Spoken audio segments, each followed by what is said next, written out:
This is the tale of Elric, before he was called Womanslayer. Before the final collapse of Melniboné. This is the tale of his rivalry with his cousin Yerkun, and his love for his cousin Cimmeril, before that rivalry and that love brought Imrryr, the dreaming city, crashing in flames, raped by the reavers from the Young Kingdoms. This is the tale of the two black swords, Stormbringer and Mournblade, and how they were discovered, and what part they played in the destiny of Elric and Melniboné. A destiny which was to shape a larger destiny, that of the world itself. This is the tale of when Elric was a king, the commander of dragons, fleets, and all the folk of that half-human race which had ruled the world for 10,000 years. This is a tale of tragedy, this tale of Melniboné, the Dragon Isle. This is a tale of monstrous emotions and high ambitions. This is a tale of sorceries and treacheries and worthy ideals, of agonies and fearful pleasures, of bitter love and sweet hatred. This is the tale of Elric of Melniboné. Much of it Elric himself was to remember only in his nightmares.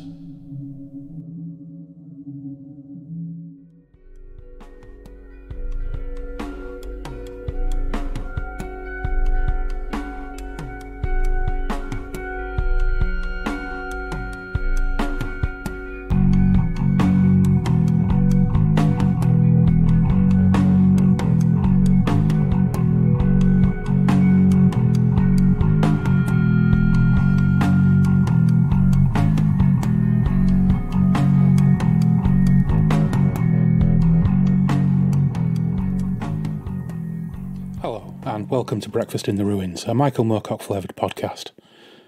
In this episode, we're returning to Moorcock's most enduring character, arguably, the doomed Lord of the Dragon Isle, Elric. We're picking up his tale by jumping forward 11 years to 1972's Elric of Melniboné. Because we're talking Elric, though, this also means we're in fact leaping backwards to the chronological beginning of the saga, as we find out a few more details behind his doomed efforts to rescue his beloved Cimmeril, take revenge on his dastardly cousin Yerkun, and sack the dreaming city, dooming his kinsfolk to flame and ruin, not to mention spelling the end of poor old Divim Tarkan. By doing this, we're passing over the remainder of the 60s Elric stories for now, but we will come to them in good time, so if for some reason you're hankering for us to get to Moonglum, Zarazenia, Thelebkana, or, I don't know, Brute of Lashmar, relax and be assured, we've got you. Once again, I'm going to dip into John Clute and John Grant's ridiculously massive encyclopedia of fantasy, hoping I don't do myself an injury getting it off the shelf, and take a look at what they have to say about Moorcock's brand of sword and sorcery, and Elric in particular, and I'm going to stitch together a couple of bits. Moorcock's first sword and sorcery tales date from the 1950s, before the primitive notion of the ghost worlds had begun to evolve into the concept of the multiverse. But a volume like Sojan, which assembles this early work, shows how early Moorcock had begun to inject into routine action tales the characteristic sense of exploratory newness and of belatedness, of high-sounding awe and retrospective irony that would mark his mature writings. From the first, Moorcock managed to convey his complex reaction to the genre in a confidingly available tone of voice. As a result, he almost single-handedly created the UK brand of sword and sorcery.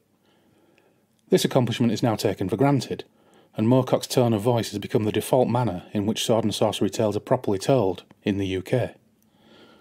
I'll skip on here a bit, as the two Johns have got a lot more to say about the concept of the multiverse and the eternal champion that would result in us getting a bit ahead of ourselves. But they go on to say, the figure of Elric is a direct parody of Robert E. Howard's Conan. He is an albino weakling, introspective, haunted, treacherous, and the tool of his own soul-drinking sword Stormbringer, itself a parody of the normal sword and sorcery weapon. Melniboné, like Hyperborea, is a fable vision of prehistoric Europe. Elric's treachery causes its total downfall. His humourless and unrelenting Weltsmerch make him easy to mock, but he remains a remarkably vivid, iconic figure. Now, I know Loz and I may have had a bit of a laugh at Elric's expense previously, but we were reading a story written by a 21-year-old, albeit a great story. And I find that Clute and Grant perhaps are a little bit hard on the pasty fellow there.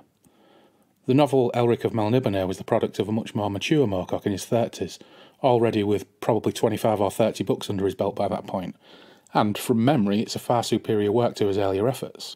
Furthermore, the Clute and Grant Encyclopedia of Fantasy is already 22 years old, or my edition is, so it doesn't take into account the Moonbeam Roads trilogy or the more lately increasing churn of new comics, graphic novels, adaptations and spin-offs, some written or co-written by Moorcock himself. Elric's now been in the cultural zeitgeist for almost 60 years, and there seem to be few signs of this slowing. I also wish they'd just say melancholy instead of Weltsmerch. Being from Hull, I've enough problems speaking English proper without having to cope with German. But anyway, let's see if my memory is up to snuff, as we dive in to Book 1 of Elric of Melniboné.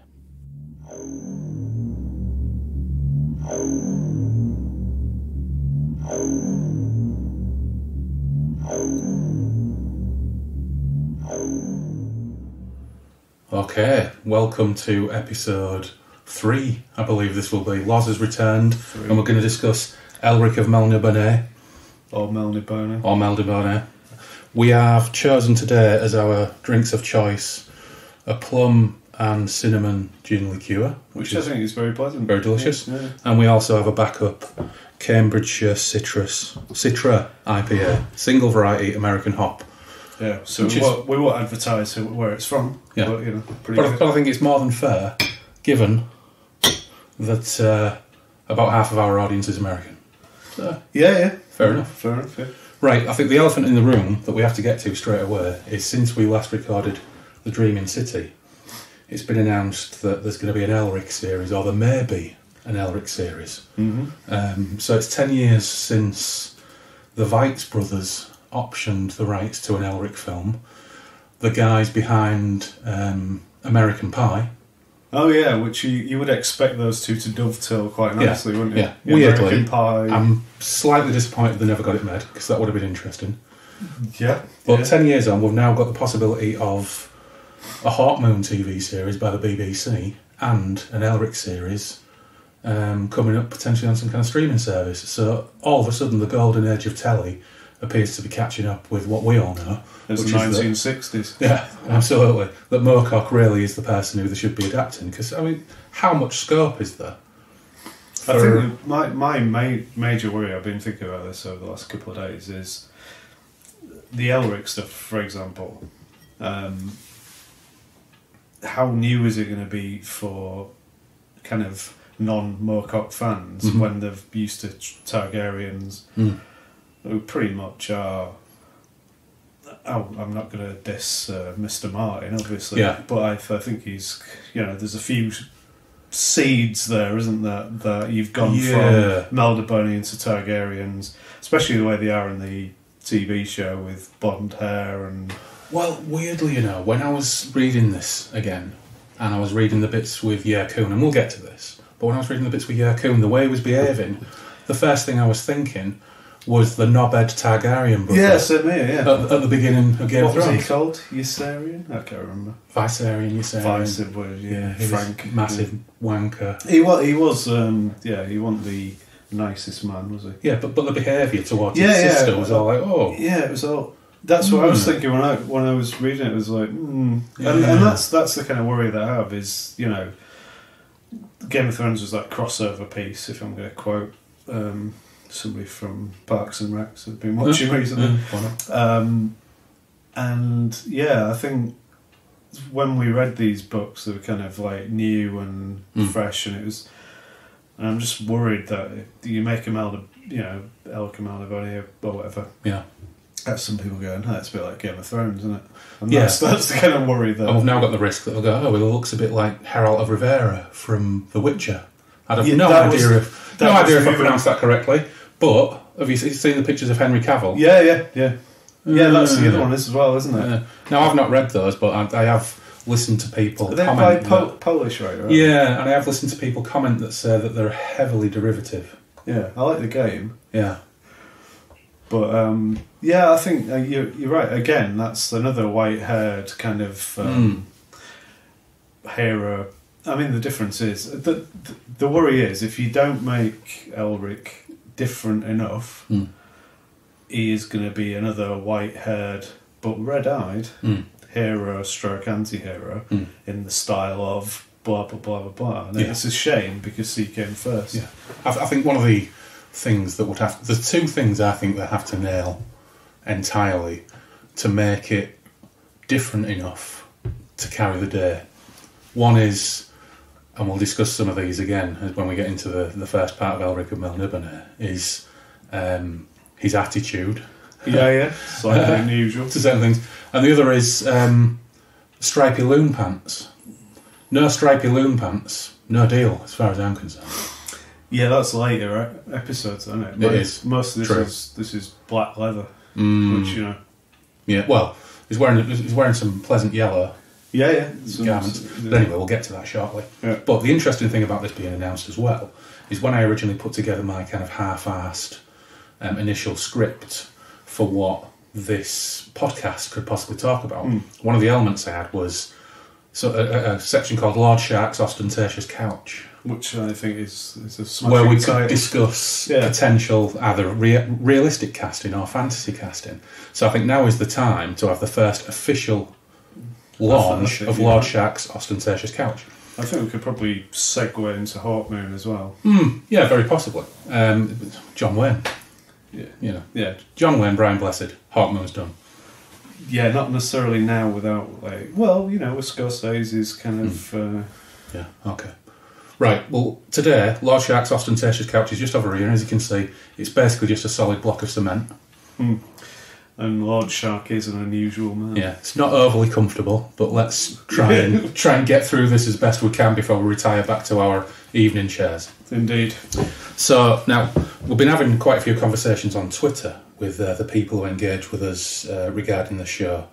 But one thing I do remember, and we'll go into those in a moment, but one thing I do remember from back years ago was there was a forum, I don't know if you ever came across it, called Moorcock's Miscellany. I did, I went on it occasionally. Yeah, I did from time to time, and around about the time I did go on that, Michael Moorcock had expressed his number one preference for an actor to play Elric. Really? Other people were saying Paul Bettany and things like that at the time, which I think wouldn't have been a bad call.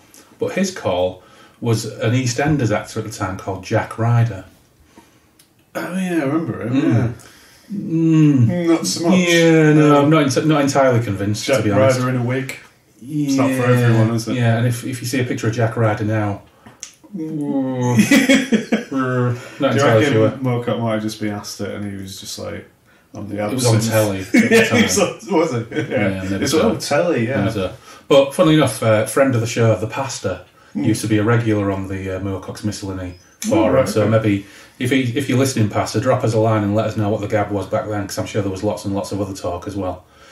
And some other favourite Twitter suggestions. Dennis Detweiler, the Delta Green writer, suggested Tilda Swinton. Yeah, Tilda Swinton was always probably my first go-to, but it wouldn't work because in my opinion, because I think Tilda Swinton would look brilliant and she's a brilliant actress. Anyway, actor. Yeah. Sorry. But I do think my worry would be they'd want to make it into Elrica. You know what I mean? Just because people will be...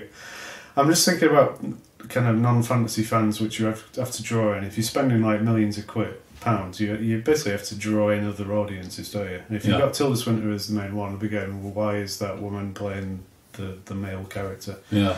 You'd hope everybody's groovy enough for it. Yeah. But my worry is that, you know what studios are like. Yeah. They're so risk-averse anyway. It'd just be a no-goer. But she'd look brilliant. She'd look great, and I'm sure she'd do a great job. Yeah, she would. But it does raise that question of, is Elric ever described as androgynous? He's described as having sensual lips and great eyebrows. But he's still... He's a bloke, isn't he? He's a bloke. I think my probably consolation prize would be Tilda Swinton for Ariok, or certain manifestations of Ariok, basically giving him a hard time. Well, she was in Constantine, the film, wasn't she? Yeah, she was really good in it. And she was the... She played Gabriel, didn't she? Gabriel, that was it, and she was brilliant in that. Yeah. And that was an androgynous character. Yeah. On the subject Phil, of not so much. Let's not worry about that one. On the subject of Ariok, Premi wants Nick Cage for Ariok. Possibly a bit tongue-in-cheek there. Because, but, Orca says, I'm down with that, because Cage range. Cage, range. You just have to have Nick Cage in anything anyway. Yeah. Even if you just tangle bones with a wig on. Yeah, just get him in. In fact, let's go with that. Have you seen Mandy? I haven't, but I really want to see it. You need to see Mandy. I've seen the trailer and that was enough to draw me into its madness. It does not disappoint. Yeah.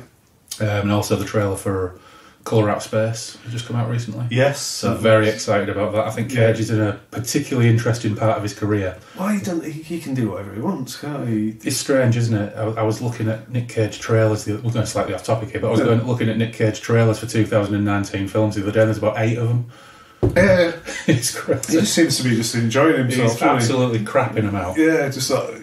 Yeah, he probably needs like an extension or something. Yeah. He's not been divorced, has he, recently? I think it was tax bills. He had to sell his massive mammoth comic collection to pay tax bills. And maybe now he's just at the point where it's just like, I'm really enjoying myself. And who knows? Yeah. Derek of the Grognard Files offered a fantasy casting pitch of the Berlin Years David Bowie. Yeah, that'd be good. Which I think would certainly have worked. Yeah. Practically not going to work now. No. But it's a good effort. No. But they could always replace it with a massive steaming kettle.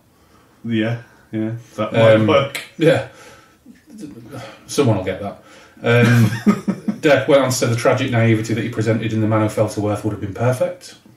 Fair play, I think. Fair call. Yeah. He would have been great, but I think the problem is if you look at any actors out there, because I was thinking about Moongloom, because everybody will just go for anybody who's got red hair. Yeah. But, people can wear wigs or dye the hair. Yeah. And people do, apparently. Yeah. Well, it'll be Ron Weasley, won't it? Yeah, well, that was it, wasn't it? As soon as you look at Moongloom casting, it was like, let's get Big Ron in. Yeah. No. Because for a number of reasons, bless him, he was great as Mr. Weasley, but not for me. I was thinking about this earlier, and Andy Serkis sprung to mind, just because of his teeth, really. Yeah, I think that would work. Because he's kind of... You want somebody who's a bit roguish, don't you? You do. I think he could probably pull that off. Yeah. He might look a bit rubbish in a red wig, but, who knows? I tell you, if we're talking fantasy casting purely for the time being, Michael J. Pollard. Now, I think he died fairly recently, but when he was young, do you remember Bonnie and Clyde? They had that weird, ugly little mate who went with them. Yeah. The Warren Beatty and Faye Dunaway film. Michael J. Pollard's fantasy casting would have been excellent. But anyway, that's fantasy casting. Keha, formerly of Dissecting Wells, raised a very good point in that costumiers may have a problem if they do go purist. Because it might end up looking like a bizarre 60s Carnaby Street manifestation of a fantasy movie. But that would be ace, that would be amazing. That would be amazing. And I don't know if you ever saw the Sci-Fi Channel Dune miniseries. I did. They really struck for the fences on the costuming in that show. Yeah. It was brilliant. It was glorious. Another piece of casting, realistic casting this time. The pastor made an interesting call. A guy called Eamon Farron, who played like a deranged villain in Twin Peaks: The Return. He was the young kid who... Did he run over a child or something? Anyway, if you check out Eamon Farron and look up photographs of him, there's a couple of photos, a couple of publicity shots where he looks absolutely spot on. As Elric. Yeah, right. Okay. Yeah, and then somebody else countered with the Skarsgård who played the clown in it. I think those two interchangeably, Yerkun and Elric. Was Skarsgård the one who's in True Blood? Yeah. Yeah. No, that was the other one. That was the one I went on to play Tarzan. Yeah. This is the youngest Skarsgård. If you're going to make a film... But he's got super sensual lips. If you're going to make a film, he'd probably be in it, though, wouldn't he? Yeah. I think the main thing is how they're going to treat the Melnibonians. Because you've got... are you going to make them all look like elves? What are you going to do? Well, you know what? At that point, let's depart Lord Shark's ostentatious couch because it's making my arse hurt. Let's get to our easy chairs and start the pick-up on Elric of Melniboné. Because it really does lead straight into that conversation. Because we had this conversation on the Dreaming City, didn't we? Where it's basically described as a bloke dressed outlandishly. Massive chick. Yeah, in fact, for a second, let's just discuss our editions that we're working with. You've got... What year is that? I've got the 1972 Hutchinson Publishing Group. No, it's Arrow. Oh. Arrow books. So that's actually the year it was published. Yeah. Yeah. Whereas mine's a 1989 Grafton Books edition. So yours has got the bright blue, red slanty-eyed Elric with a giant chin. The chin is massive, isn't it? The chin is enormous. It's astonishing. He's pulling Zoolander blue steel. He is. Pose. It's got like a lovely one of the battle barges at the bottom. Yeah. Which is nice. And a couple of swords. Yeah. Whereas mine is the classic Grafton Michael Whelan, where Elric is looking a little bit emo. He seems to be wearing little more than a torn vest, some underpants, and 10% of his trousers that are left. Yeah, I had that one as well at one point. Yeah, and he's embracing Stormbringer and looking particularly... He's looking at me like he knows something I don't. I'm not... Yeah. I like Michael Whelan, but I'm not overly keen on this cover, I've got to say. Maybe he's just done the splits. Yeah, yeah. So I'll quickly read the introduction to Book 1. On the island kingdom of Melniboné, all the old rituals are still observed, though the nation's power has waned for 500 years. And now her way of life is maintained only by her trade with the young kingdoms and the fact that the city of Imrryr has become the meeting place of merchants. Are those rituals no longer useful? Can the rituals be denied and doom avoided? One who would rule in Emperor Elric's stead prefers to think not. He says that Elric will bring destruction to Melniboné by his refusal to honour all the rituals. And now opens the tragedy which will close many years from now and precipitate the destruction of this world. So let's get into our spoilery discussion of Elric of Melniboné. So, published in 1972, it requires comparatively little explanation, being a completely new and retrospective Elric novel at the time. Yeah. So as a result of this reframe, the 60s Elric books, things like Stealer of Souls, Singing Citadel and Stormbringer, would subsequently be largely revised and reordered to try and bring it in line with this new take. What kind of caused him to write it? When I say caused him, what was the catalyst? Because all the other short stories pretty much are or novellas trying to... Yeah. And by this point he'd done the first Coram series, he'd done the first 4 Hawkman books, so maybe he just hit that point where he wanted to revise it, revisit it, revisit old things that he wanted to correct, because from this point on, every time it gets republished, it gets revised, pretty much. Because once he started reordering things, after this was published, in the 70s, that's when Grafton / Panther started publishing their editions and putting them in chronological order rather than publication order, which meant that you would never again get a published Elric book called, for example, The Singing Citadel or The Stealer of Souls, because then we end up with this first effort at a chronological order to Elric books, with Elric of Melniboné, Sailor on the Seas of Fate, Weird of the White Wolf, The Vanishing Tower, Bane of the Black Sword, Stormbringer, and Elric at the End of Time. And that held pretty much until he did... Which did he do first, Fortress of the Pearl or Revenge of the Rose? Pearl, yeah. So then he does Fortress of the Pearl, which then needs to get dropped in. And that was between... That's when he's in his wandering. Yeah. Tell you what, we'll get to Fortress of the Pearl. Good God help us. God help us, we will get to Fortress of the Pearl. I'm looking forward to rereading it, actually. But then, of course, later on you got the Millennium editions, which is the same as all this, but with Fortress of the Pearl and Revenge of the Rose dropped in, and further revisions to make them more consistent. Yeah. So, it's quite easy to get straight into Elric of Melniboné because we don't have to kind of explain, for example, part of this was originally called a different thing and was in a different collection. Book 1 kicks off with a straight-up description of Elric. Do you want to read that or shall I? I'll let you. Okay. It is the colour of a bleached skull, his flesh, and the long hair which flows below his shoulders is milk white.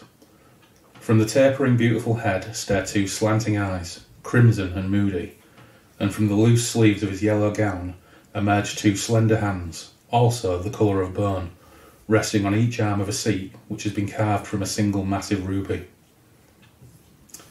So, straight away, that's somewhat different.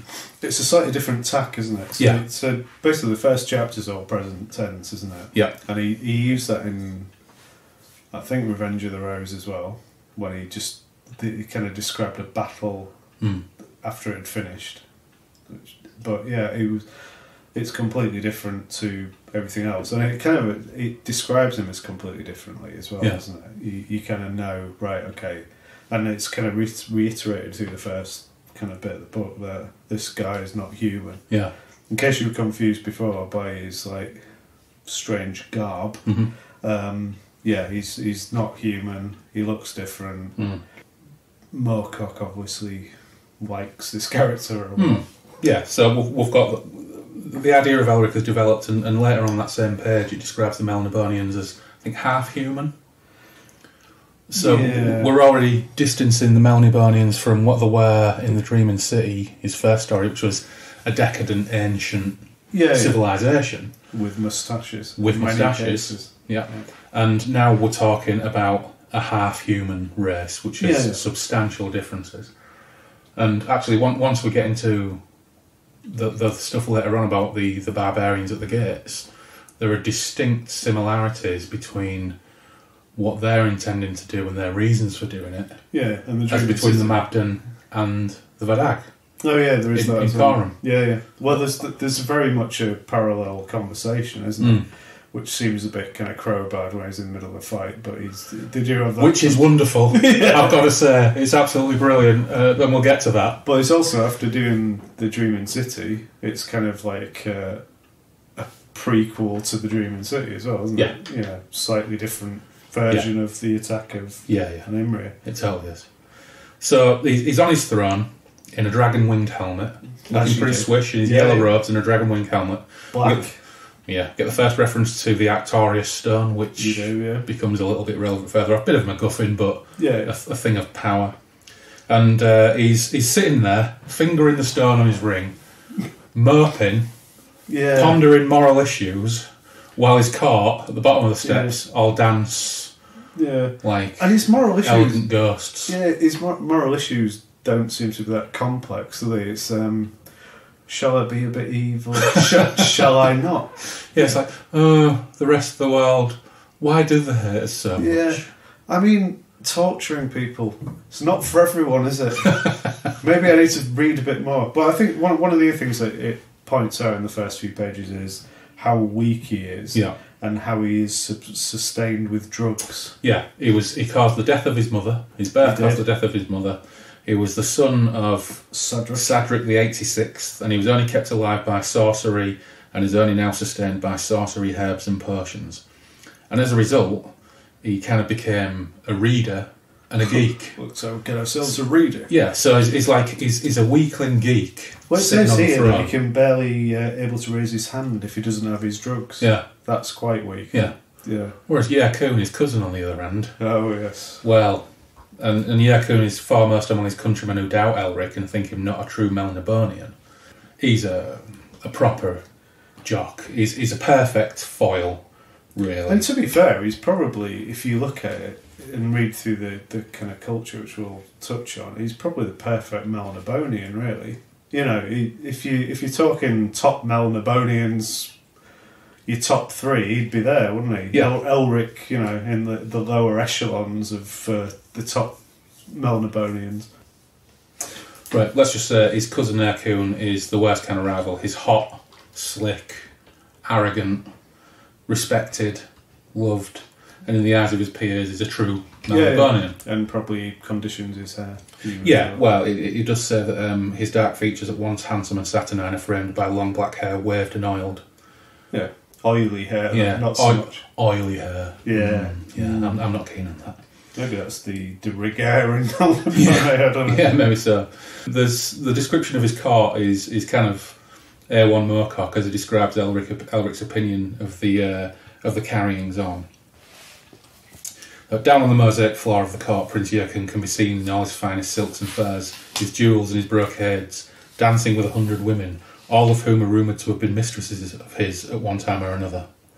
His dark features, at once handsome and saturnine, are framed by long black hair waved and oiled, and his expression, as ever, sardonic, while his bearing is arrogant. Yeah, he's got a heavy brocade cloak as well. And it says, few resent his arrogance, and those who do keep silent, for he is known to be a considerable sorcerer himself. Also, his behaviour is what the court expects and welcomes in a Melnibonian noble. It is what they would welcome in their emperor. Yeah, so already Elric's not that popular, is he? No. So, Erkun's arrogantly dancing around, enjoying the day. Elric's on his throne, moping and wishing he could potentially be anywhere else and completely bored by what's going on down below. But then, of course, things soon change when a new arrival swerves into view and sweeps aside Elric's melancholia because Cimmeril, Erkun's sister, arrives. Every bit her brother's equal and Elric's best friend. And there's an interesting bit where it says Elric regrets that he can't have a sit on the Ruby Throne beside him. She's got to sit on the step below him. Sad times. Yeah, so he's in his gilded cage, he's got all this power, he resents everything. He's the Emperor. If he wanted to plant her on the throne beside him, he could do, but he's kind of waiting for the wedding. He's a bit of a coward as well. Yeah, he is. So it's like, oh, this is all rubbish. Well, this is before, obviously, you got Stormbringer. So this is Stormbringerless Elric, which, some may say completely changes personality. Yeah. So he resents the traditions of Melniboné, but he's not challenging them. He's in a complete position of privilege and power, but he's not challenging he's any of these traditions. Just sat there going, oh, I wish I could do this. Yeah. But I'm not going to do it. Yeah, and that's quite interesting, isn't it? Because given the events of the Dreaming City, the choice of mode in which he does challenge the traditions of Melniboné is kind of like going from 0 to 120. It is a bit, isn't it? Going, I'm a bit upset, this is a bit rubbish, the dancing's boring. Yeah. Too, I'm going to burn the city down real good. Yeah. So they chat, enjoy each other's company for a while the court continues to gossip. Well, one thing I did want to pull up whilst we're in that area is Melniboné music. Ah, well, so we'll get to that in a second because we'll read that bit out, and it comes very shortly after this. It does. So the music swells, the music fades, the courtiers dance on, though many eyes are upon Elric and Cimmeril as they talk at the top of the dais. The speculation. When will Elric announce Cimmeril as his empress to be? Will Elric revive the custom that Sadric dismissed of sacrificing 12 brides and their bridegrooms to the Lords of Chaos in order to ensure a good marriage for the rulers of Melniboné? It was obvious that Sadric's refusal to allow the custom to continue brought misery upon him and death upon his wife, brought him a sickly son, and threatened the very continuity of the monarchy. So everybody's having a bloody good gossip about him. Yeah. And actually, I think I have I skipped past the bit about the choir? Yeah, you missed it. Oh, right, go back. It was, there we go. From the galleries, the music grows louder and more complex as the slaves, specially trained and surgically operated upon to sing but one perfect note each, are stimulated to more passionate efforts. Even the young emperor is moved by the sinister harmony of their song, which in few ways resembles anything previously uttered by the human voice. Why should their pain produce such marvellous beauty, he wonders? Or is all beauty created through pain? Is that the secret of great art, both human and Melnibonian? Yeah. So what do you reckon that sounds like? Yeah, I want to recreate it, but no. Yeah, it's not. Yeah, again, not for everyone. So, if he digs the butthole surfers, all power to him. Yeah. Not quite. No, I think it's probably going to be like an atonal choir, a bit like a kids' choir, really. Yeah, potentially. Yeah. What it does indicate, and what it does prove quite categorically, is that he doesn't give a toss about the suffering of other people. No. He's essentially bored by it. Yeah. This is the kind of interesting things where if they did a true representation of Elric in a TV series and they include things like this is how they can make it somewhat different. Erkun's decided it's time to be a massive knobber. Yeah, he has. He decided now's the time to big himself up and bring down the albino. That's right. So he's absolutely determined to test Elric's tolerance and outs himself as the ambitious villain he really, really is, and that he essentially wants the throne. He's going to wind him up. Elric and Erkun's exchange here is probably fair to say much more detailed and revealing than the paltry bombast exchange in the Dreaming City. Which is a shame, by an hour 6 breast aside. Yeah. But Elric's calm responses just inflame his quite unsophisticated sniping and wind him up yet further. But it is a bit like kids trying to wind each other up, though, isn't it? It's like, totally. oh, why are you dancing, Elric? Do you not fancy Yeah. it? Oh, Do you like dancing? Oh, you're bored? Yeah. Oh, I bet you're bored. Look, he's really being bored. And Elric going, well, I'm not bored, actually. Yeah, well, I'm not bored because I love watching everybody else dance. It's great. I can take pleasure from that. Yeah. Oh, yeah. Don't believe it. What, can't you dance? Yeah. What's wrong with you? Yeah.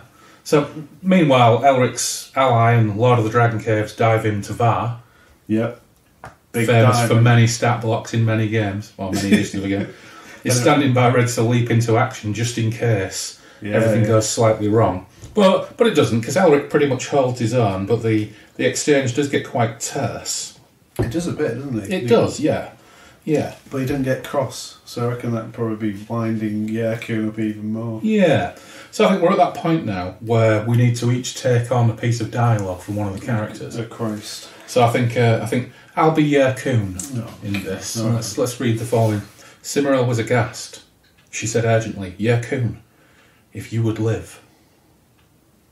And then Yerkun goes on to say, I would not care to live if the soul of Melniboné perished, and the guardianship of our nation's soul is the responsibility of the Emperor. And what if we should have an Emperor who failed in that responsibility? An Emperor who was weak? An Emperor who cared nothing for the greatness of the Dragon Isle and its folk? A hypothetical question, cousin. For such an Emperor has never sat upon the Ruby Throne, and such an Emperor never shall. At this point, Davintavar comes up, touches Yerkun on the shoulder. Prince, if you value your dignity and your life... Elric raised his hand. There's no need for that diving, me old mucker. Prince Yerkun merely entertains us with an intellectual debate, fearing that I was bored by the music and the dance, which I am not. He thought he would provide the subject for a stimulating discourse. I am certain that we are both stimulated, Prince Yerkun. Elric allowed a patronising warmth to colour his last sentence. Yeah, which I didn't really carry off. Yeah. But, you know. So at this point, Yerkun's just like... Yerkun's not happy. And Elric shuts things down, waves to Tanglebones. Tanglebones. Fair Tanglebones. Yeah. And Tanglebones brings his cloak, and they'll leave. Yerkun, needing to save face, continues to posture and be an arse. Yeah, I mean, Yerkun just does come across as a bit of a stroppy teenager, doesn't he? And to be fair, they both come across as very varying kind of incarnations of teenagers. Maybe that's in my mind because I've got a stroppy teenager. But yeah, I mean, it's almost the dichotomy of the two. One really angry, and the other one just like, whatever. Yeah, everything's rubbish. Yeah, I'm off to listen to the Smiths. Yeah, or less. I think at this stage, because we've read The Dreaming City, it's you automatically identify Yerkun as the villain, and there's also that part of me that I was a bit of a geek at school. So I identify more with Elric, the guy who yawns and is bored and just kind of thinks, technically, is this how all art is created? When slaves have had their vocal cords operated on to be able to reach certain things.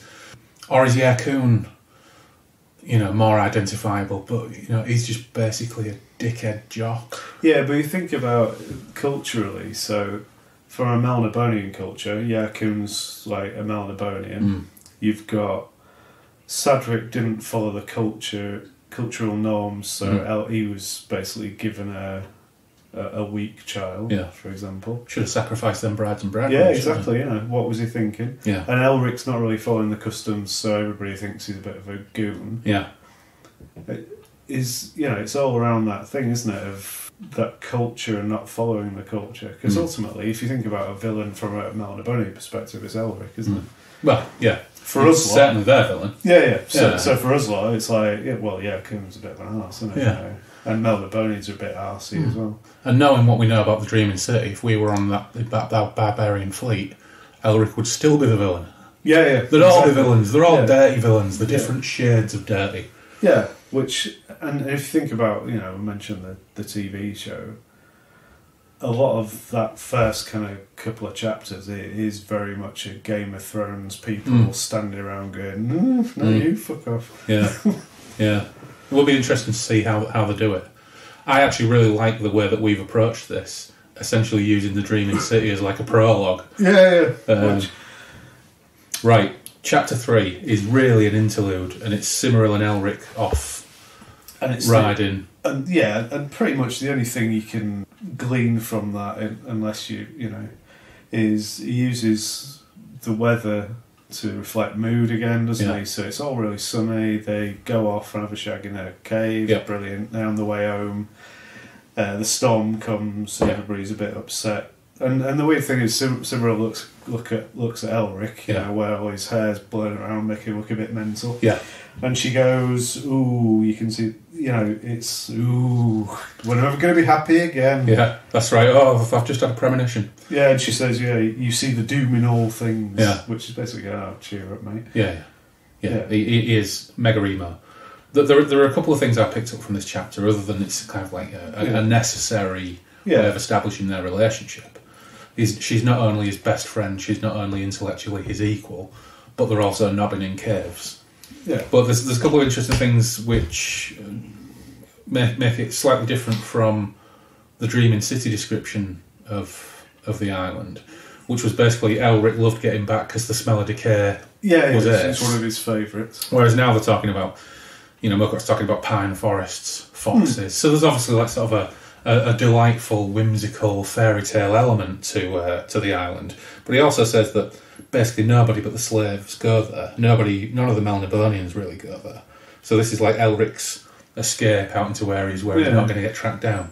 But there's also a nice passage which I think starts to introduce a certain element about Elric, and certainly comes into play in the later books, around the poisonous berries. There were many such peculiar berries and herbs on Melniboné, and it was to some of them that Elric owed his life. Others were used for sorcerous potions and had been sown generations before by Elric's ancestors. Now few Melnibonéans left Imrryr even to collect these harvests. Only slaves visited the greater part of the island, seeking the roots and the shrubs which made men dream monstrous and magnificent dreams. For it was in their dreams that the nobles of Melniboné found most of their pleasures.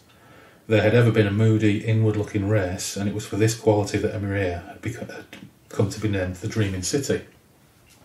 Now, knowing what we know about the future Elric books, this idea of the Melnibonian dreaming actually ends up being a key thread throughout most of the latter books. For two reasons, I think. One is it's a fantastic plot device to allow Moorcock to drop in an entire novel which takes place while he's strapped to the mast of Jagri Man's flagship. There is that. Yeah. But also the key characters like Una the Dream Thief end up coming to the fore. So that's kind of the first time we get that indication that dreaming is a massive part of Melnibonéan culture and lifestyle, other than just getting massively mashed and having dreams for the sake of getting mashed and having dreams. Melniboné seems a bit livelier in this section. There's more to it, and there's seeds being planted for things that come further down the line.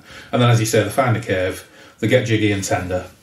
But on the way back, Cymrill has her premonition as she watches him ride through a suddenly descended storm, which again is a nice passage, but we won't spoil it for listeners. Read it; it's very good. Yeah, there's another bit in it where I think Elric was saying about the Melnibonians control the demons and not vice versa when they're talking about the Lords of Chaos. Which was quite interesting because obviously it's very much the other way around. Yeah. But his perception of it, because the gods aren't really mentioned, are they? In particular, across this bit, the first book, they're not really mentioned. There's when he's having the discussion with the barbarian captain in a couple of chapters' time, it gets mentioned.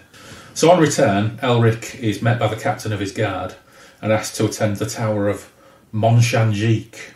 Which sadly sees the end of the rule of 3 apostrophes in tower names, which we thought would establish in the Dreaming City. Yeah, it was disappointing. Maybe we could just drop some in anyway. Yeah, I think when we do our inevitable, massive 2-year role-playing campaign based upon there'll be 3 the hunt for Elric, there will be 3 apostrophes in the Tower of Monchangique.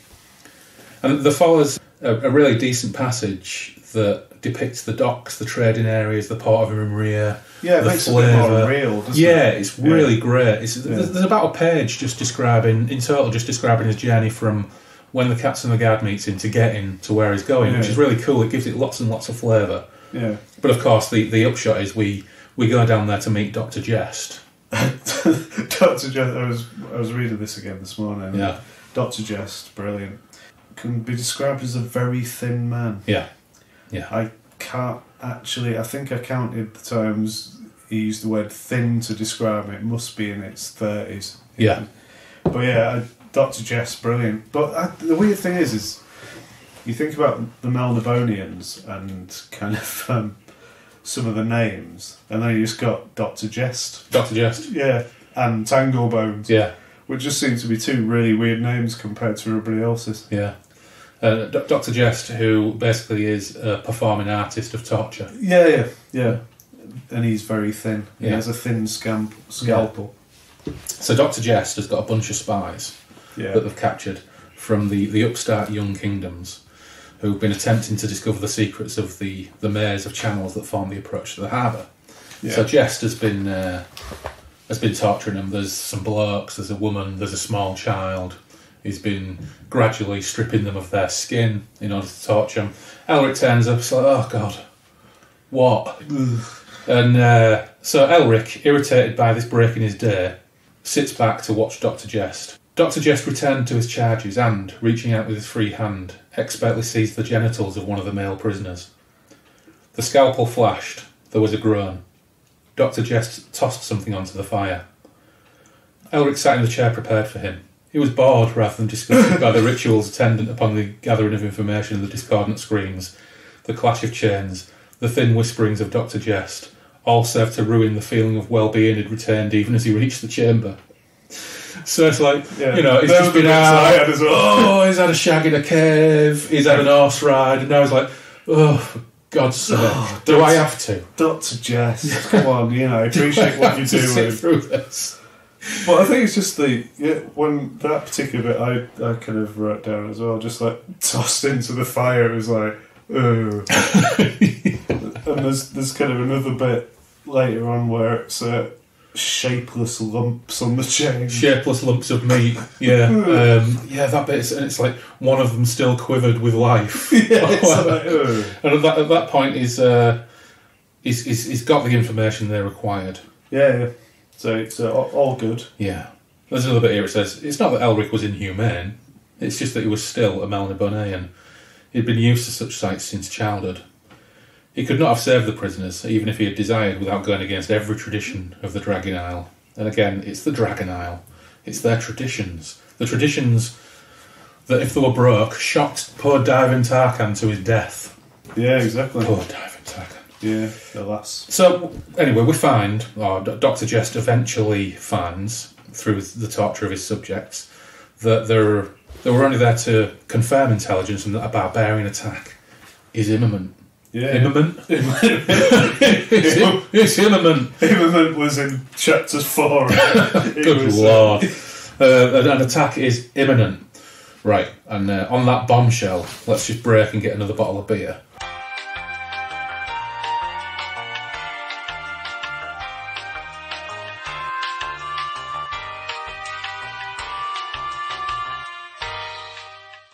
Right, we've just refreshed our IPA. We now have a Het Cat Session IPA. Yeah, it's from Gypsy Hill. Yeah. It's got a man with an anorak on the front of it. Here's some battling. Bravo. Yeah, delicious. So, battle time. Elric gathers his captains. Yerkun is still being a complete tit. Yeah. And saying, you're such a weakling, cousin, maybe you should just, take a rest. Yeah, he calls him out in front of everybody, doesn't he? So he's basically going, whatever, I'll do it. Yeah. But I think the other thing as well, he's wasted the dragons, hasn't he? Yes. Yeah. And then Elric whilst giving them a pep talk, his captains a pep talk, basically downs Yerkun again with help from diving Tavar. Yeah, so Tavar, he's a bit upset they can't use his dragons because Yerkun borrowed them to chase down some pirates. Yeah, as you do. Yeah, just because it was somebody. Logistically, he made something of an error there. Although Elric says we don't need the dragons. But the other thing about the dragons in kind of the Moorcock books as well is they sleep for centuries, don't they? Yeah. So they basically go out flying. And then they get really knackered for about 100 years and have a bit of a kick. You use them, the knackered, you've got to use them sparingly. Yeah. So Elric said, you know what, I'm doing this. He says to Yerkun, I thank you for your concern, Prince Yerkun, but an emperor must exercise his body as well as his mind. I will command the warriors tomorrow. When Elric arrived back at his apartments, it was to discover that Tanglebones had already laid out his heavy black war gear. He had. Here was the armour which had served 100 Melniboné emperors, an armour which was forged by sorcery to give it a strength unrivalled on the realm of Earth, which could, so rumour went, even withstand the bite of the mythical runeblades, Stormbringer and Mournblade, which had been wielded by the wickedest of Melniboné's many wicked rulers before being seized by the lords of the higher worlds and hidden forever in a realm where even those lords might rarely venture. So if this is your introduction to Elric, this is the very first mention of Stormbringer. Yeah, and Mournblade. Yeah, and Mournblade, which I think Mournblade is referenced at the end of Stormbringer the novel, isn't it? Because I think he has Mournblade, doesn't he? Diving Slorm. Yeah. Slorm's not a good name. It's not a great name. No. It sounds like Slurm. It's just Slurm. If you're from Hull. If you're from Hull, it's Slurm, and it's Diving Slurm. Yeah, that would be bad. Yeah, it's not good. But yeah, Mournblade comes back, doesn't it? Yeah. But we also found out there, and I think this adds a lot more amusing reading The Dreaming City after this. If you recall the death of Tanglebones and what a hoot that was. When we found out that actually Tanglebones wanted his butler, but he was his teacher, he taught him swords, he taught him archery, he taught him pretty much everything he knows. Yeah. And he made a great sandwich. Yeah, and it's a cracky sandwich. But basically, he's been Elric's handyman, stroke teacher, stroke butler, stroke valet. Pretty much his entire life. Batman's butler, isn't he? Yeah, he is Alfred. Alfred, I was thinking of Jeeves. He's Alfred. I would love to see a scene in a Batman movie where Alfred dying says, "I'm sorry I failed you, Batman." And Batman goes, "So you should be." Yeah, you idiot. You bloody fool. If you don't know what we're on about, listen to episode 1. Yeah. If you do know what we're about, please listen to it again. Well, Tanglebones agrees in conversation there that actually, although Elric is the tops, actually he's not quite the tops because Yerkun might be better. And the other thing about Tanglebones is he's quite up for Elric going out to have a fight, and he's going, Elric, should we go now? Oh, I need a bath. Yeah. He should. But at that point, Elric's like, I'll just have a bath and a kip. Yeah, he's going, no, I'll just have a bath, and then he goes, all right then, I'll get your stuff ready. Then I might have a sleep. Yeah. So Tanglebones is there, he's been polishing this armour for weeks. It's going to be ace. Check it out. You can see your face in that. Elric, look. Oh, he's having a kip. Disappointed for Tanglebones again. Trapped like shit, I think. Yeah. Well, you know what? I'm sure he's got a comfy bed and he gets fed well. Phil Collins as Tanglebones. Yeah. Well, why not? Actually, we didn't cast Tanglebones, did we? We'll just come back to discuss that at the end. Yeah. So Elric has a bath and a kip. He does. And then like all true heroes. We get to fight time. This. Oh, hang on. Just one thing before we burst into fight time. We've got the fact that he's got a 5-foot broadsword, which is said to belong to Ubec.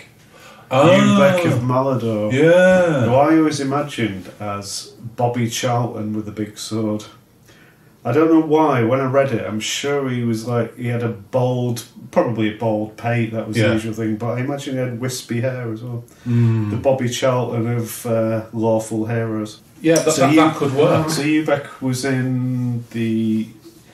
He was with. Was that My Sheller of the My Dawn? Sheller of Dawn, yeah. So Ubec was a short story, wasn't it? It was, yeah. My Sheller. Yeah. And he was her first conquest. Yeah. And he went off to basically get rid of the chaos at the edge of the world, doesn't it? Yeah, and that's the first short story in Weird of the White Wolf. Yeah, it rings a bell, yeah. Yeah. So it's linked to that. So Ubec's back. Yeah. And Elric's got a lawful sword, pretty much. Yeah. And once again, we fall foul of pronunciation because my entire life I've always thought it was Orbeck.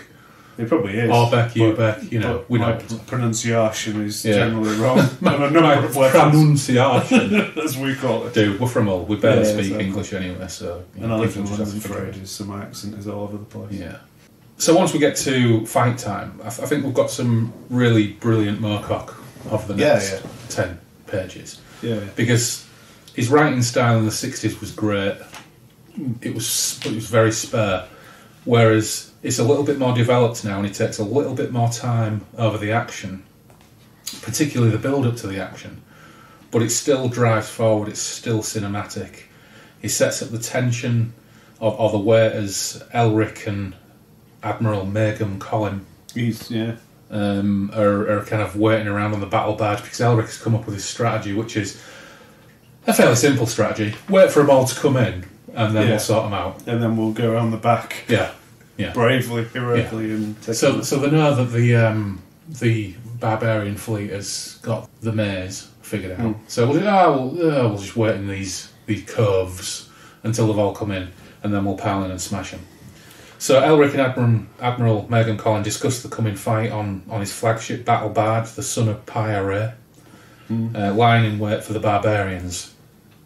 And it's barely more than a sentence. And when I read it and I visualise it like it's cinematic. And all it is, it's hissed. Admiral Megum Colin craned forward. Was that the sound of an oar? Elric nodded. I think so.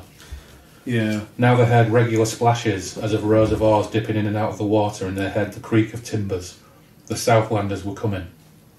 It's just, I don't know why I picked that out, because it's so simple, but it's just, if you were storyboarding this for a movie, that would be it. That would be so fucking easy. Yeah. So easy. And then, of course, they all pile in. Well, Conan uses sorcery, doesn't he? So he does. That's the first mention of him. He's supposed to be a sorcerer, but he actually does the sorcery, not Elric. He creates a mist. A peculiar Merlin mist. style. Yeah, peculiar mist. Yeah. But you can see through it if you're a Melnibonian, but not if you're a southern barbarian. Right. So he summons his Merlin Excalibur mist. Yeah. And then they all pile in, shatter the barbarian fleet.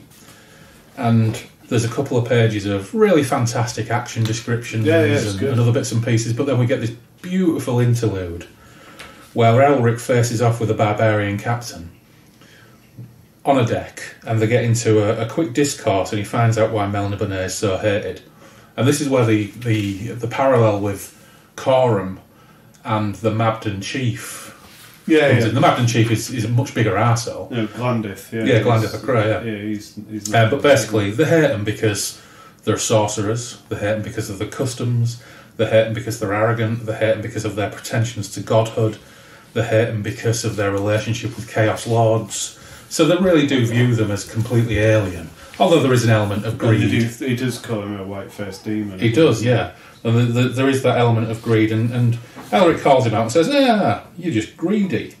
Yeah. There is one thing I just want to bring up to just bust the tension between what we're coming up, which is more a kind of flashback to what we're talking about, Elric's dressed like a berk. Yeah. So I'll just show it here. Rushing forwards to where he saw the Southland captain, dressed all in crude checkered armour, a checkered surcoat over that. So they're big into check. Yeah. So it's like they're all dressed. That is nicely consistent. Yeah. So they're all wearing gingham. Yeah. Which Elric obviously saw and went, checks are for me. Yeah. I'm going for that. Yeah.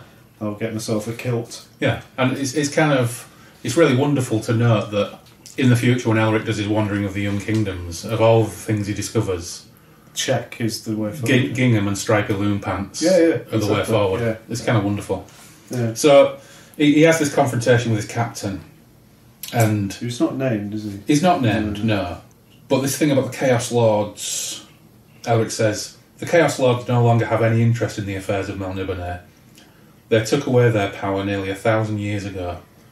Elric watched the captain carefully, judging the distance between them. Perhaps that is why our power waned, or perhaps we merely became tired of power. Be that as it may, the captain said, wiping his sweating brow. Your time is over. You must be destroyed once and for all. And then he groaned, for Elric's broadsword had come under his checkered breastplate and gone up through his stomach and into his lungs. So he distracts him with a bit of fancy talking. Yeah. So it gets him talking. Yeah. So talking a bit about... Well, here's a tactic. I'll talk about theology for a bit. Yeah. When he's really getting into it, I'll just stab him through the lungs. Yeah. Well, this captain's quite graceful, I think. He is, in his reaction. One knee bent, one leg stretched behind him, Elric began to withdraw the long sword, looking up into the barbarian's face, which had now assumed an expression of reconciliation. That was unfair, Whiteface. We had barely begun to talk and you cut the conversation short. You are most skillful. May you writhe forever in the higher hell. Farewell. Which is a pretty good... Yeah, it's better than going, ah! Yeah, it's better than falling into the brine, isn't it? Yeah, that's really cool. Imagine if that was in a TV show, that would all be cut. Yeah. And it'd just be, may you writhe in hell forever. Have you ever seen the Lone Wolf and Cub films? Yes. There are bits where people get killed in that, while the blood is spurting out of the neck, they have little monologues like that. Yeah, and that's what an Elric TV series needs. It almost needs to be in the style of a samurai film. Yeah, it totally does. Awesome. And Elric follows that up by Takashi Miike. Chopping his head off and kicking his head overboard. Yeah, he's a bit over the top, that, isn't it? Yeah. You know, he's just stabbed him, he's dead. Yeah. Oh, well, just... Yeah. It's quite petulant. It's like, right, I've just had to have this boring conversation with this captain in order to basically do a dirty on him and run him through. So I'm going to take 2 hacks at his neck to chop his head off and boot it overboard. And then you get Coon running in the back going, nice one, yeah, Coon runs up, makes a pithy comment. Yeah, it's nice one. So the barbarian fleet's routed. Yeah. Most sank, but a few escape. And Coon wants to pursue, but Elric's weary. He's like, oh, I'm knackered. But I think that the end of that chapter is when he suddenly really hates Coon, doesn't it? And that's basically because he came up to him after he just booted somebody's head into the water. Yeah. Then Coon came up behind Elric and he was still grinning. You fight fiercely and well, my Lord Emperor. That dead man was right. Right? Elric glared at his cousin. Right? Aye, in his assessment of your prowess. And chuckling, Coon went to supervise his men. And after that, Elric's really pissed off, isn't he? He's not a happy man. Yeah. He didn't know why he had refused to hate Yerkun before, but now he did hate Yerkun. Yeah. And it's all because of that. Might be a little bit too late. Yeah. Too little, too late. Yeah, he should have thought about that, shouldn't he? Because Yerkun wants to pursue the remainder of the barbarian fleet. Elric's like, oh no, let him go. Megan Collin at this point, he's not impressed with Elric either. He thinks that they should be punished for daring. And that's one of his mates. Daring to do it, and Megan Collin is one of his mates. Yeah. So Elric and Yerkun have another stare down, but then Elric's like, God, alright, we'll do it. So they chase him down. But then there's that last little bit where there was a mysterious light in Yerkun's eyes as he turned away to relay the orders. So Yerkun's got an ulterior motive for this. He's not that legit, is he, really? He's up to no good, isn't he? He's up to no good. So the fleet gives chase, drugging the slave oarsmen to row faster, even though it'll kill him in a couple of hours. Yeah. Elric sips wine and muses over life. Essentially, so they're chasing down these southern barbarian fleets and he's just like supping wine. Slaves are bringing him food, but he don't want any food. He's got no appetite because he's too weak. But he's supping wine thinking, maybe the life of a wanderer in the Young Kingdoms. Oh, that could be the life for me. Yeah. And then at this point, Megan Collins slips away. He does. Suspicious. And we never see or hear from him again in this part of the book. Anyway, so they start setting ships on fire and a barbarian ship ablaze heroically takes on the vast barge. Which is really cool, that bit. I think it is very cool. The other thing, it talks about the boiling sea as well, doesn't it? Which is always, if you ever saw a map of kind of Young Kingdoms, the boiling sea was there. It was like, I bet that's really cool. Yeah. But yeah, that's a really good bit. Yeah, and again, it's fantastic. Michael Moorcock writing about killing and burning, war and men burning men falling overboard, but they attempt to ram the son of Pyre and it crashes into the golden side of the battle barge, and a lot of the men from the barbarian ship get on board and a fight starts. While Elric's just sat there supping wine, nodding appreciatively. He is, isn't he? Yeah, thinking, nice move, barbarians. Nice one. Yeah. Oh, that's really clever. He's kind of amused by it. Yeah. But, so rather than shouting out a warning to his men, he's just like, and battle is joined. Yerkun, of course, pops up again and says, you chill, you take it easy. And Elric's like, whatevs. And joins the fray. Yeah, you may call me weak. And he staggers around as well, doesn't he? Because he is obviously weak and he needs his drugs back in Melniboné. and it's not looking good for the young man, is it? No. So more fights. Elric kills a few more people, and then they win the day. Yeah. Elric gasps to Yerkun, "Are we victorious, cousin?" Yeah. And Yerkun's like, yeah. If he had a beard, he'd be stroking at that point, wouldn't he? He totally would. Yeah. So Yerkun's like, this seems like a fairly good opportunity. Make him call him. Nowhere to be seen. No. And then, of course, Yerkun takes his chance. He does. He's a wrong un. He is a wrong un. And he says... So Elric's desperately trying to... He realises that the writing's on the wall. Yerkun stood over him. He unbolts a piece of the railing, throws it overboard, and he says to Elric, "I was never a cautious man, cousin, as you well know." He placed a booted foot against Elric's ribs and began to shove. Elric slid towards the gap in the rail. He could see the Black Sea heaving below. "Farewell, Elric. Now a true Melniboné shall sit upon the Ruby Throne, and who knows, might even make Cymrill his queen. It has not been unheard of." Again, incest. Yeah, you know, if you want to make it more villainous, have a bit of incest. Targaryens. Yeah. And Elric felt himself rolling, felt himself fall, felt himself strike the water, felt his armour pulling him down below the surface. And Yerkun's last words drummed into Elric's ears like the persistent booming of the waves against the sides of the golden battle barge. That's the end of book 1. So for the second episode on the trot, Elric ends up in the drink after a battle outside the gates to the maze. This time, involuntarily. You've got to think about when Elric is in the Dreaming City story, he's got a lot more now, isn't he? He's just a Burke in this, isn't he? He really is. He's like, it's the equivalent of somebody going, "I'm going to kill you because I'm going to nick your throne and possibly marry my sister who you really fancy."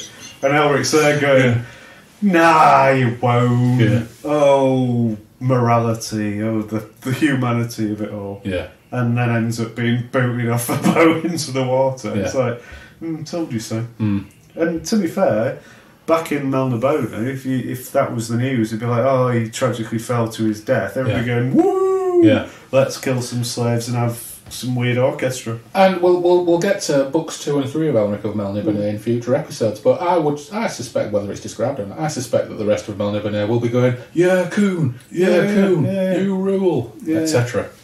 So that was book 1 of Elric of Melniboné, written 11 years after the Dreaming City. I think fairly substantial development to his writing style, much richer.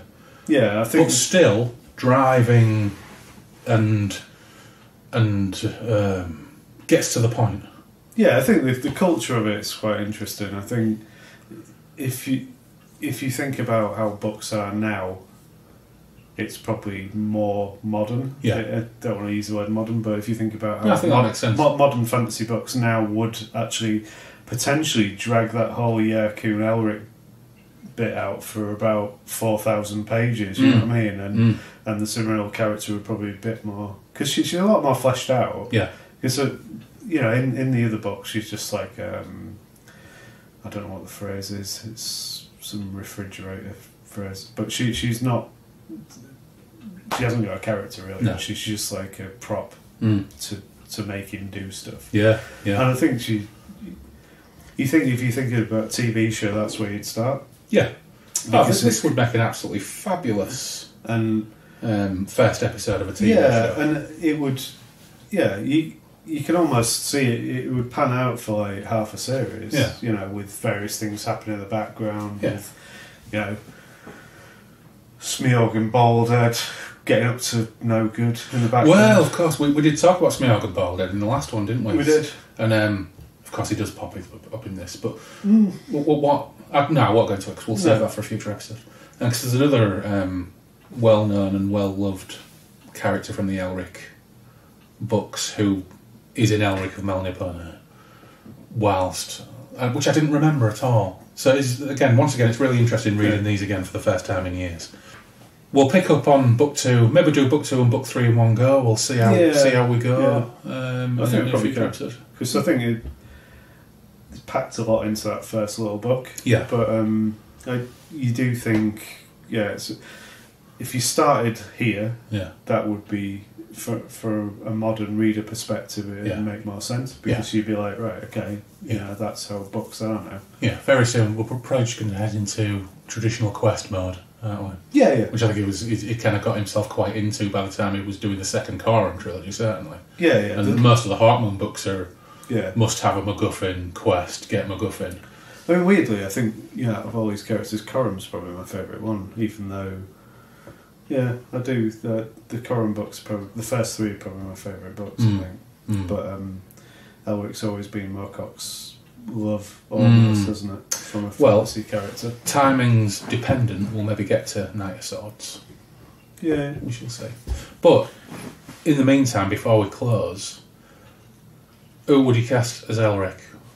To be honest, I still can't see it, because it depends on how it's directed, and I don't know. I think it's a tricky one, because you don't want somebody too macho. You don't want somebody. Yeah, Elric, I've no idea. I'd never have. I think there's never been an actor I've seen where I've gone, that'll be great for Elric. Yeah, and it all depends how they play it. And whether they go for the problem is, if you look at like the Lord of the Rings films and how they treat elves, they're pretty much like dudes with pointy ears, weren't they? Yeah. There's only Liv Tyler who looked like an elf for me. Yeah. So what the thing that would worry me about a TV show would be, again, back to the Shannara thing, where you've just got everybody just with pointy ears. Yeah. Just like rubbish. I only saw about 15 minutes of a Shannara episode. It was really, really bad. Yeah, I watched 2 episodes of it, and never got that time back, to be honest. No. So I don't know, what about you? Well, I do like the pastor's suggestion, that Eamon guy out of Twin Peaks: The Return. And I also like the idea of the younger Skarsgård guy who plays the clown in it. I think he's got a really, really good look. But I don't know, I just think whenever you cast someone for whom a large portion of the show is going to be wielding a sword and killing people, they've got to look like they're capable of wielding a sword. Yeah. Because some of the worst casting decisions that were made in Game of Thrones were casting people who barely looked like they could lift a sword, let alone fight in a battle. So I'm not entirely sure. And I think all my casting desires for that type of thing come down to fancy casting anyway, like Bob Hoskins should be Smeagol and bald head, blah, blah, blah, blah. Yeah. So I don't know. But I would like to, I think really, in order to make it work, you've got to cast an unknown. Elric, because otherwise you will constantly, it won't work. It's like if you think of like Tom Hiddleston, you know, the way he plays Loki, you could see him as a Coon kind of character, but it's exactly the same character, pretty much. Yeah. Knobhead brother, stroke, you know, trying to usurp you. But it's that kind of character. And you want somebody sophisticated, and ultimately, I think for something like this, it's not that it doesn't matter who you cast, it's what you do right with it. Like, make sure that the Melnibonéan culture is represented properly, and that they are vile and I think that's what they said, alienating. A fantasy horror thing, didn't they? Which is fine, I think, which is right. And that's what they need to go for, because if you're going to do this episode, you've got to have Dr. Jest slicing people up and throwing the balls on a fire and torturing and cutting apart a child. Yeah, I think Dr. Jest is probably quite easy to cast, really, because there's so many people you see in these films who are kind of bit part characters who you go, he'd be awesome. You need a modern Michael Berryman out the Hills of Eyes. Someone like well, that. I don't know, I was thinking a bit more, somebody a bit more sophisticated, really, almost. I know he's got to be thin. Yeah. But it'll end up being Doug Jones, won't it? The guy who plays everybody thin in everything. He's the fish thing in Shape of Water, and he plays Sapien in Hellboy, and he plays the... and he's actually quite a decent actor. I think he deserves a bit more screen time without being buried under makeup. And he is extraordinarily thin. You remember the film Seven? Yeah. The corpse of the guy who looks like he's dead because he's so emaciated. Doug Jones. Well, there you go. Doug Jones from if you want a skinny corp or a skinny monster, corpse or a skinny monster, Doug Jones. I hope I got his name right. Well, he could be the Duchess or Tanglebones. Probably getting in for there, couldn't you? Yeah, Tanglebones needs to be older, doesn't he? Yeah, potentially. But it all depends how they approach it. You know, are you going to go through a Game of Thrones kind of realism almost? Because a lot of fantasy shows before Game of Thrones were really shiny and crap. And I think that's another reason why they need to do it completely differently. And I know at the time that Dune miniseries got a lot of stick for having scenes where they basically put a lot of sand in a studio, then put a massive matte painting up behind it. And I remember discussing that with one of my uncles, funnily enough, who was a massive Dune fan, and he was absolutely disgusted by that. He was like, it was just a big curtain with some mountain range painted on it. I was like, but I love that. The way it was lit, the way it was shot. Yeah. You know it's a matte painting when you watch the David Lynch film. Yeah. You know it's a matte painting, but it still looks amazing. Yeah. I'd love it if they just go for some kind of approach like that, something a little bit avant-garde. Something a little bit different, and that comes down to the director and the creator, doesn't it? It really does depend on that and how they approach it. Because the thing is, a lot of the Moorcock imagery is completely bombed out, isn't it? So you need somebody who's visionary who can bring that boiling sea in the background, just. And get all that alienness to it. And it's almost like you want a horror director in a lot of ways. You know, Clive Barker or getting in or something. Well, did you see Aquaman? I did. Some of the imagery in Aquaman was fantastic. Yeah, it was. It was very shiny though, wasn't it? It was very shiny, but there were a couple of like weird slow motion bits that just looked like a painting come to life, which I thought were absolutely fantastic. If they can pull that off on a TV budget, then great. But ultimately, it's going to be a couple of years before it's going to be a couple of years before the Hawkmoon series makes it to screen, if at all. So we've got plenty of time to kind of get updated on news and just hope it doesn't turn out as shit as the War of the Worlds series. Yeah, because waited a year for that. But holy shit! But then you look at, for me, the Dark Materials series. Done an alright job. That's alright. There's a couple of things that bug me about it, but on the whole, I'm really enjoying it. There's a couple of wooden actors in it. But but the key actors are getting it right. Yeah.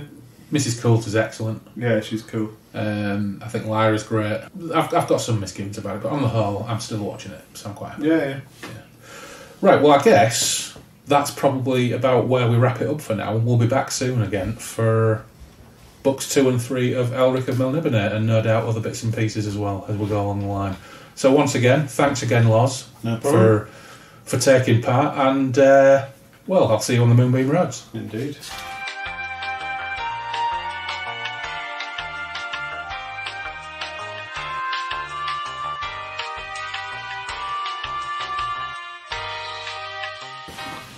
Right, I've just clicked the recording button again, even after our closing salutations. Just because we just reminded each other that there was a Stormbringer screenplay in the 1970s. Yep. Which, if you have the Gollancz edition of Stormbringer, it's in there. And Loz, you've read it. I have read it. I've read it. It's pretty wacky. It's not Stormbringer. Yeah. It's not Elric. It's Elric. It is Elric. It's almost Elric Skarsgård. It's basically they're going for an Ericos kind of feel for it. It pretty much is that, isn't it? It's very plot. It's interesting, and it's more of an Ericos film than an Elric film. But just to know, I think we should probably cover that. It's on a future episode. And I think the beginning of it was it would have made a very good film. Airships. Oh yeah, it's cool. We'll cover that. Right. So we'll finish again for the second time, and I'll see you. Bravo. Yeah, on the Moonbeam Roads, obviously. Where else? Mm-hmm. Ta-ra.